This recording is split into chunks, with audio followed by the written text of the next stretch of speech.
Welcome to the Moon Sliver. For those that aren't aware, this is a game that was recently released on Steam. It's fairly brief in duration. It's supposed to have a creepy feel to it, but I haven't played enough of it myself to actually confirm that. But it was on sale through the Steam Halloween sale for less than $1, and I did say there would be one other game. This is going to be coming a day late, but rest assured this is being recorded Halloween night. Click the title to begin. It's intended to be completed in a single sitting. There's no save system. Set aside an hour. So, on that note, let's begin.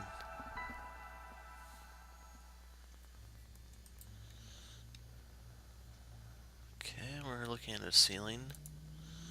Isa was the oldest, if not the wisest, certainly the most learned.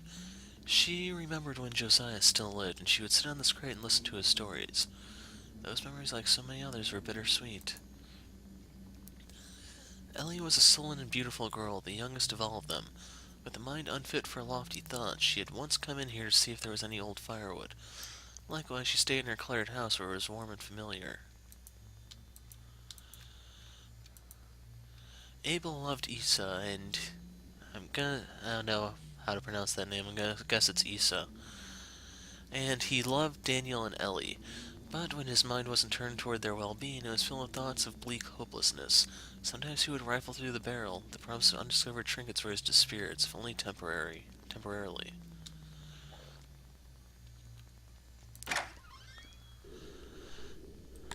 Yesterday, 4 people lived on this island. Now, only 1 remains.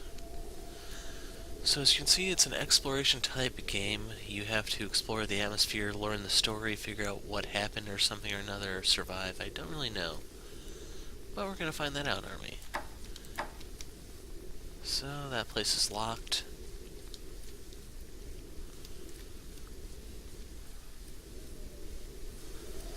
Lots of places to explore, it seems. They reached the ruins and strolled leisurely through them toward the shoreline. Isa can remember when the old buildings still stood here, filled with families. I'm sorry, he said, and he cried because he often cried during these talks. For what, she said. For a lot of things. These conversations were not new. Long ago, Isa had learned to love Abel despite and for his despondency. She hugged him as the wind tossed her long gray hair around.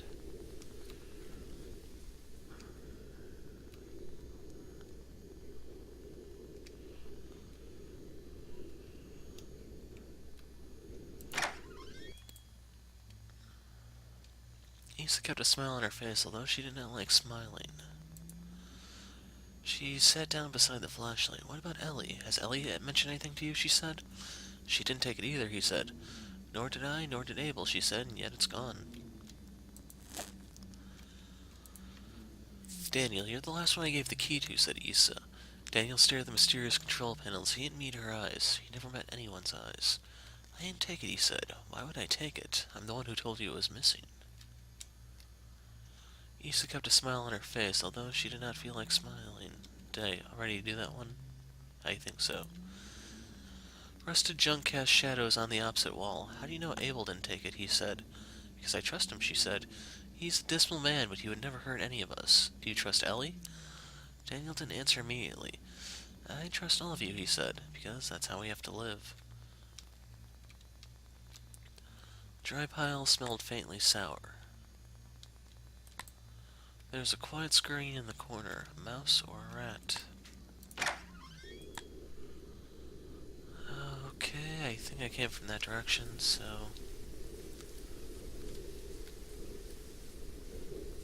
let's head in here.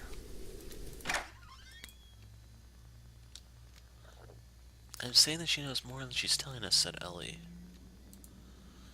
What is your problem with Isa? Daniel said, putting his book down. He was annoyed at being interrupted here.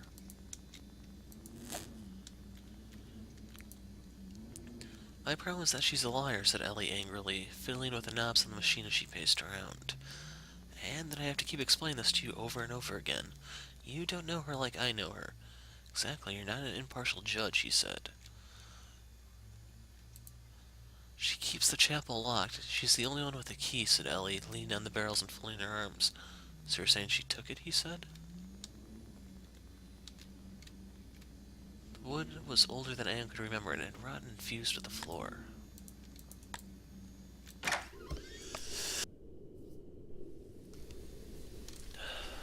Okay.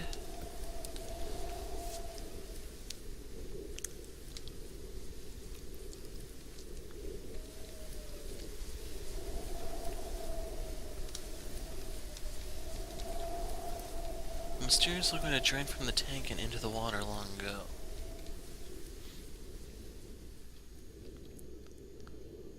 This place was a forest once.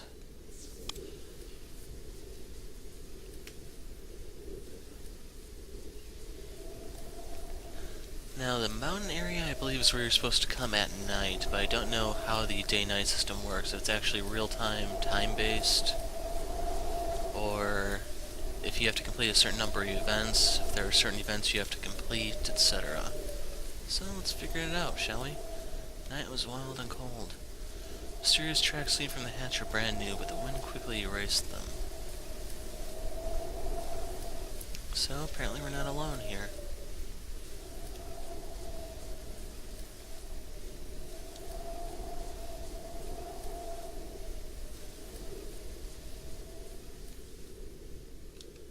Don't think I've been in this house, but let's find out.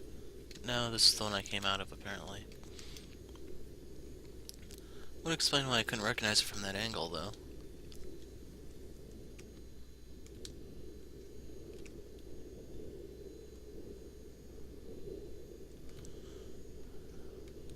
And I don't think we can access those. No, we can go out in the water a little bit, but not too deep.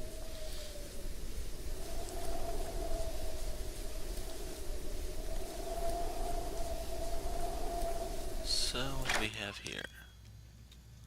A fire, eh? She took the knife from the shelf. The blade was rusty and dull, but it was still pointed. She was not smiling.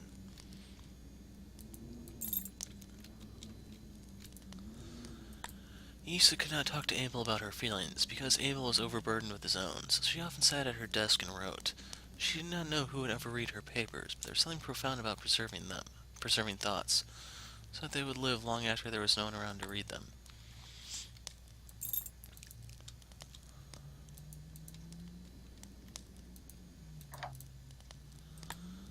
Issa didn't know what the object was, but she remembered her father tinkering with it in his workshop when she was a girl. The workshop and the adjoining home were now far underwater. She was not a young woman, but even now, seeing it brought her comfort. Abel came in. "How do you get into storage?" he asked. She shut and locked the box. "I've told you before," she said. "I forgot," he said. "I don't go there often." "Press the first 3 until they click. Leave the 4th alone," she said.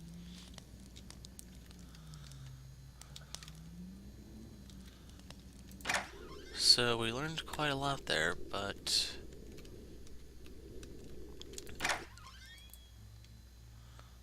what do we do from here? Abel often visited Daniel. He loved to talk and Daniel loved to listen. "Issa and I were out for a walk," said Abel as he entered. "I thought I'd stop by before you got caught up in a book." Daniel put his book down. "Hello," he said. His expression confused Abel. Daniel stared at the pile of wood. He hadn't burned wood for months. "Let's talk about Ellie instead." Abel was silent for a moment. "What about Ellie?" he said. Daniel didn't need to answer. Abel swallowed. "Alright, let's talk about Ellie." "Been thinking about life," said Abel, sitting down, "and death, and uncertainty."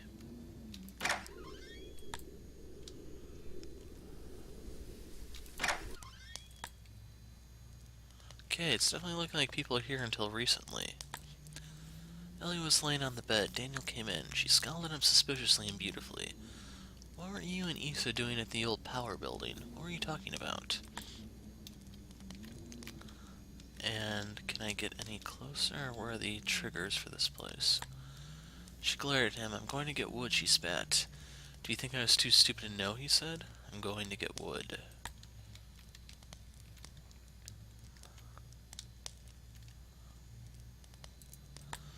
"What were you and Abel doing at his house yesterday while I was climbing the mountain?" he answered, casually flipping through the book on her table. It was covered in dust.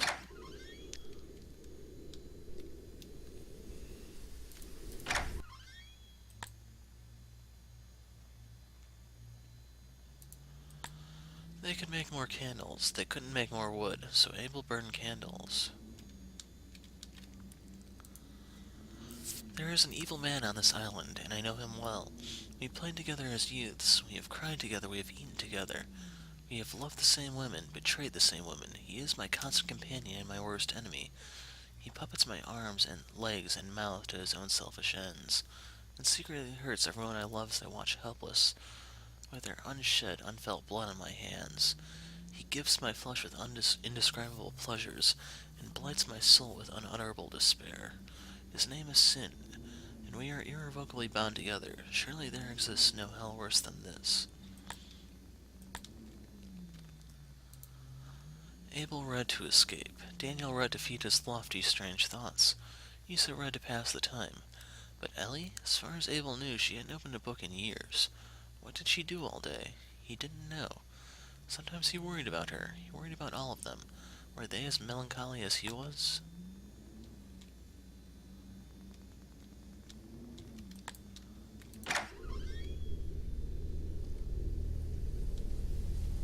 Okay, it's starting to get dark, I guess.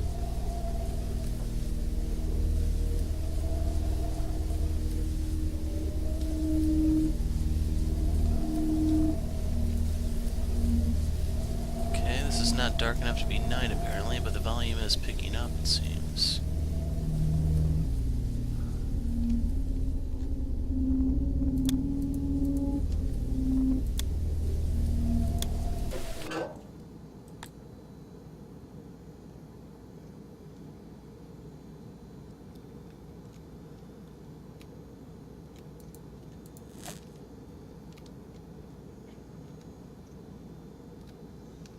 So, what have we down here?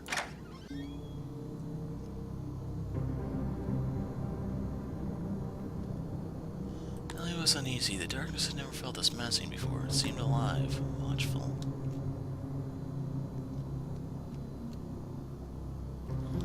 Yes, there are pipes going both ways.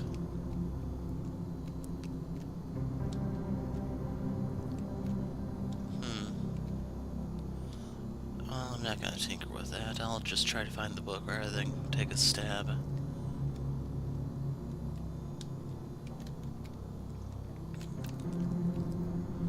I'm gonna get lost down here, aren't I? Question is, how lost?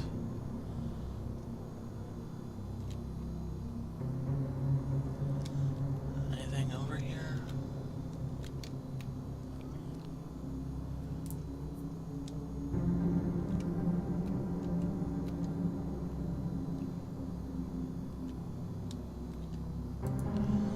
Family of rats lived among the crates of dried food. They were the last animals left alive.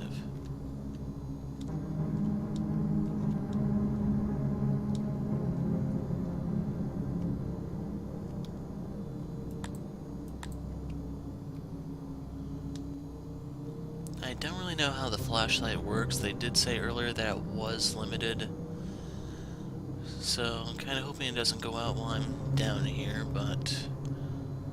Ellie, Daniel's voice echoed around the tunnels. Silence. So who exactly are we playing as? Someone's looking around the corner, staying out of sight, staying ahead of her.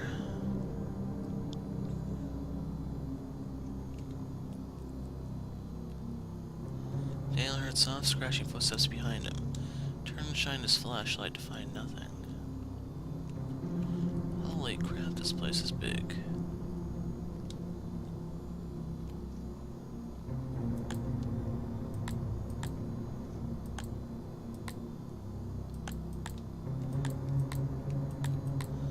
Yep, flashlight does not last long.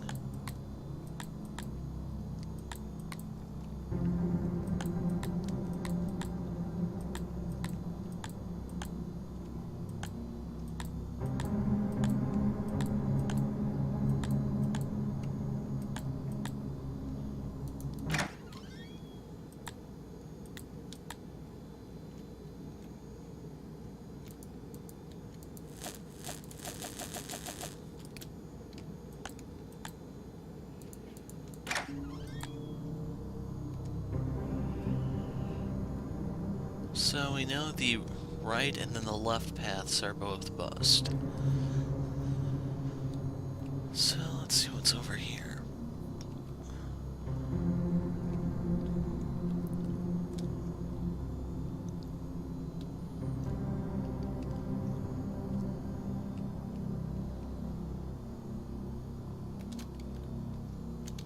Oh, there was an outlet right here, seriously? And it even works.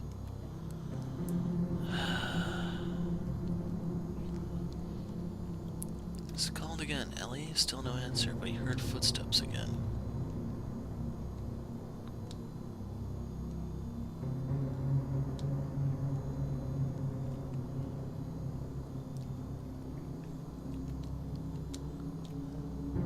He didn't have time to cry out as the shadow silhouette in his flashlight beam lunged toward him.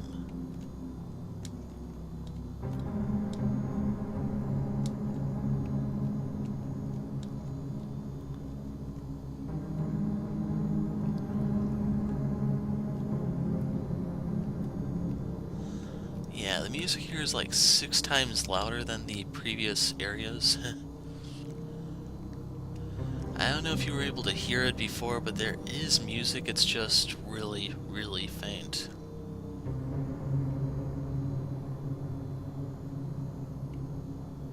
Don't tell me this is one of those infinite tunnels.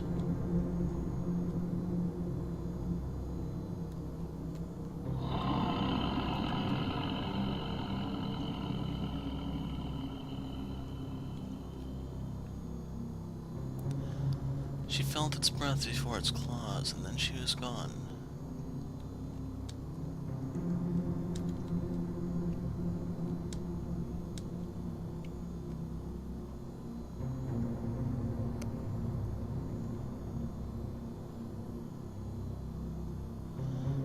Okay, I think my flashlight is running out, so let's see if I can get back to that room.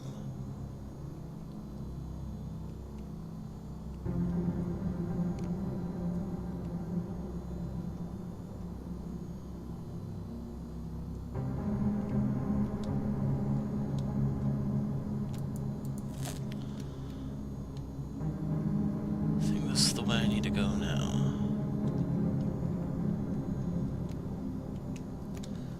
That's a dead end.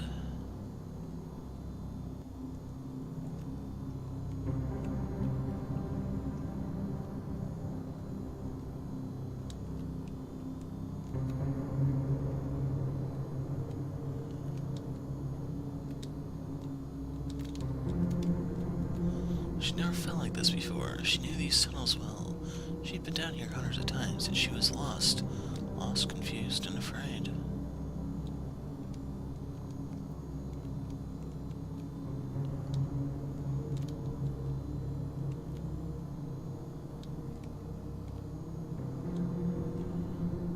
So it looks like there's narrative merit for coming down here.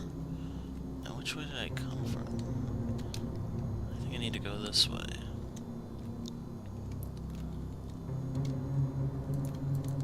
Dead end, yet the pipe actually goes into the wall.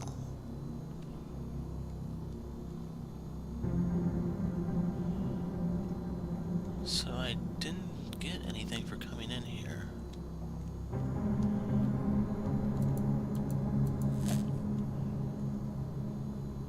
Maybe it'll be nighttime when we get out? I don't really know.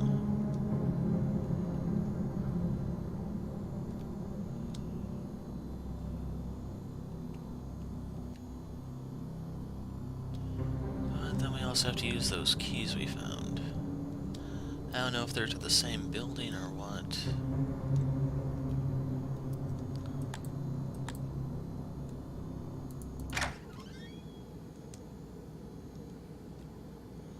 Let's tap off our flashlight.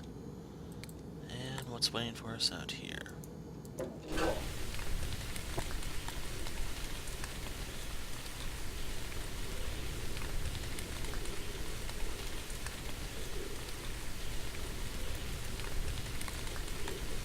This doesn't count as night.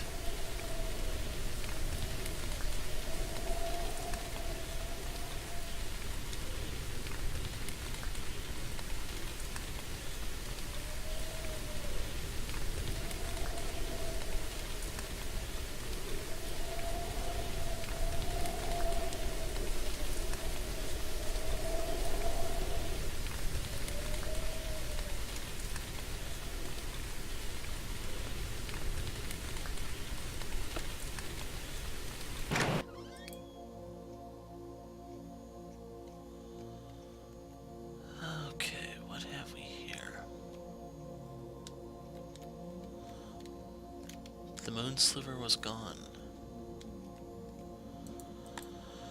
The Word of Hector. The Moon Sliver was written by the pure spring rain upon pages of dried leaves and found by noble Hector. The moon spoke to Hector, saying, "Take this, the Moon Sliver, and make for it a place in the Chapel of Infinite Light. For it is a holy document. Man cannot read it, but its every letter is known to the demons of the night, and greatly feared. Know that it will protect you, even should my light cease to bathe the night in holy silver. Give it a place of honor, and treat it as a prized possession. It is your weapon against evil." And so Hector took the Moon Sliver and placed it in the Chapel of Infinite Light upon a silver pedestal. And the night was warm with light, and the day was bright with warmth.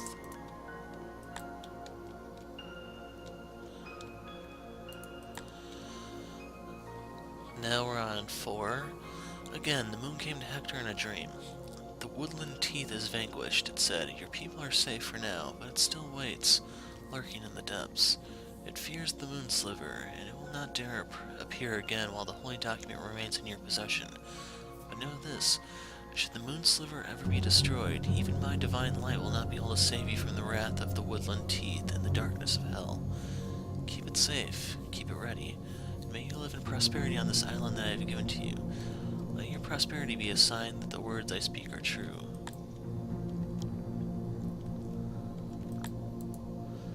Now we're on number 2. The woodland teeth, the monster of the forest, is more tenacious than the other demons. It hated the people of Hector and desired to take the island away from them. And it lurked in dark corners and unseen passageways, scheming horrific schemes. It came to pass that Ursula was taken, stalked by the woodland teeth in the dark underground, attacked and dragged down to hell. Then the moon came to Hector in a dream and said, "Hector, the time has come. Your great enemy has arrived. You would all do well to tremble, for his power is great and his depravity is unspeakable. Go, take the Moon Sliver from its pedestal and do battle." And so Hector went to the Chapel of Infinite Light and retrieved the Moon Sliver and went into the tunnels. So we're missing part 3 apparently.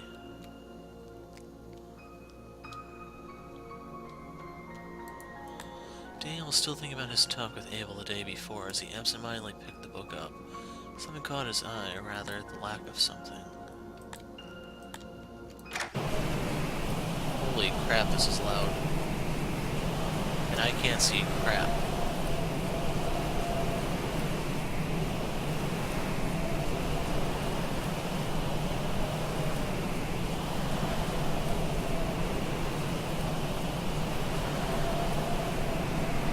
I'm kind of lost.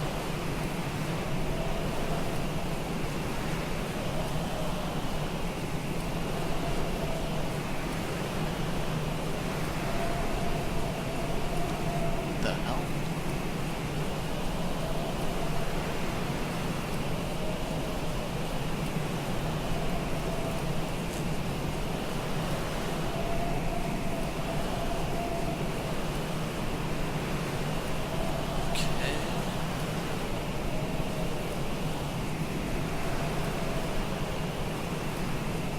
Now my question is, does this qualify as night?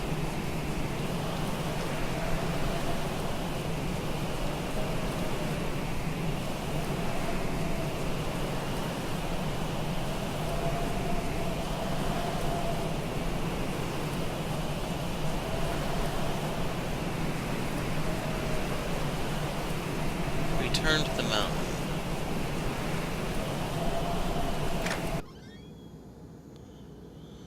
Issa couldn't remember the last time she had been under the mountain. There was no reason to come here, but she had looked everywhere else. She clutched the old knife in her right hand. Yesterday the Moon Sliver went missing. Today Ellie, Daniel, and Abel were all nowhere to be found. She knew the word of Hector by heart. The sinister implications were not lost on her.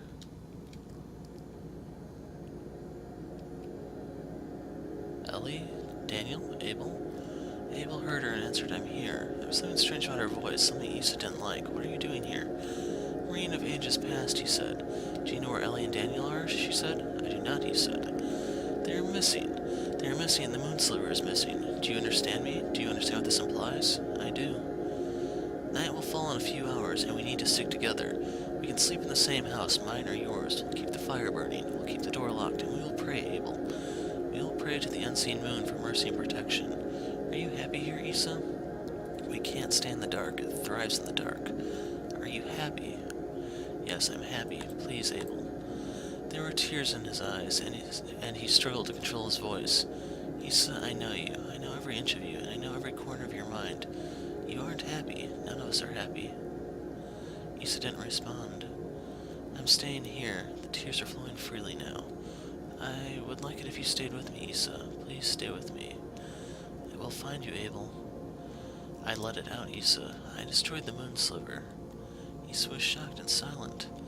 I burned it yesterday after I talked with Daniel. Her eyes were filling with betrayed, angry tears. Abel, why? Do you want to be dragged to hell? Do you want us to be dragged there with you? We're already in hell. This island, this horrible, barren, lonely island, this place of sin, this is hell. I saw the blasphemous scraps of the paper Jeremiah found those many years ago. I read them before they were destroyed. Perhaps I was the only one who did, and I did not believe them, but I have lived life since then, and I have seen the truth of their words. Issa could not respond as tears streamed down her face. She kept walking toward the sound of his voice, knife clutched in her hand. You did not read the blasphemous scraps, Issa, but I did, and I remember with incredible clarity, supernatural clarity even. Fear not the dark shadows or the scratches in the night, for the woodland teeth is your salvation, it is your escape. It said this and more, Issa. The woodland teeth is not here to take us to hell, it is here to take us away from hell. She could see him ahead, her flashlight beam cutting through the sickly fog. He was sitting in a chair, a book on his lap. As she approached, she could see that he was crying too. I believe the word of Hector, she said, and I will not go to hell. Please trust me, please. I believe the word of Hector, she said again, and she put the knife to her chest, point first. Issa, please don't. Stay with me. Don't leave me alone. I love you, she spat tearfully. I love you so much.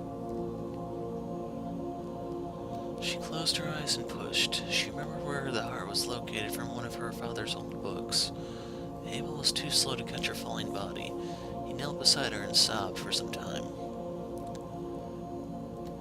He was not a strong young man anymore, but Issa's body was light. He would take her out to the water. She'd always loved the water. But then what? Read? Read until it found him? He didn't feel like reading anymore. He was ready to be rid of this cursed island, books and all. He would simply wander, aimlessly and freely, take one last look at the island, feel the wind blowing the memories away. So we're playing as Abel. And then when night fell, he would return. And wait. Now, how do I... That's the end?